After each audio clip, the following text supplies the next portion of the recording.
Computer science paper presentation சூப்பராக பண்ண நான் கொஞ்சம் டிப்ஸ் கொடுக்கவா? Computer science subject school college எல்லாருக்குமே இருக்கும். எக்ஸாமில் நல்ல பிரசன்டேஷனோட அதிகமாக மார்க்ஸ் வாங்க நான் சொல்கிற டிப்ஸை ஃபாலோ பண்ணிக்கோங்க. சிஎஸ் பொறுத்த வரைக்கும் 2 மேஜர் பார்ட் இருக்குது. ஒன்று தியரி பார்ட், இன்னொன்று ப்ரோக்ராமிங் பார்ட். பிக் கொஷின் எடுத்துக்கிட்டா இது ரெண்டுமே மேஜர் ரோல் ப்ளே பண்ணும். இப்போ எப்படி பிரசன்டேஷன் பண்ணுறதுன்னு பார்க்கலாமா? First one definition. இதுக்கு நான் டெஃபனிஷன் கொடுக்கணும்னு அவசியம் இல்லை. கொஷினில் என்ன கேட்டிருக்காங்களோ அதோட டெஃபனிஷன் எழுதிருங்க. அடுத்ததான் ரொம்ப முக்கியமான பார்ட் தியரி. இம்பார்ட்டண்ட்டான பாயிண்ட்ஸ் எல்லாமே இதில் கவர் பண்ணிடுவீங்க.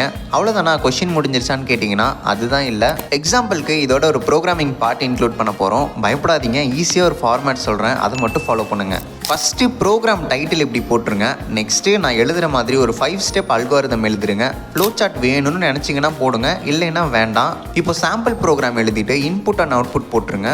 இதெல்லாம் ப்ராக்டிக்கலில் ஃபாலோ பண்ணுறது. எக்ஸாமில் எழுதலாமான்னு கேட்டிங்கன்னா தியரிக்கு இப்படி ஒரு எக்ஸாம்பிள் கொடுத்து எழுதுறதுல தப்பே இல்லை. யூஸ்வலாக வாங்குற மார்க்ஸை விட அதிகமாக எக்ஸ்பெக்ட் பண்ணலாம். நான் சொன்ன டிப்ஸ் பிடிச்சிருந்தா இந்த வீடியோக்கு ஒரு லைக் கொடுத்துட்டு இதே மாதிரி பேப்பர் ப்ரெசன்டேஷன் டிப்ஸ்க்கு நம்ம சேனலை சப்ஸ்கிரைப் பண்ணிக்கோங்க.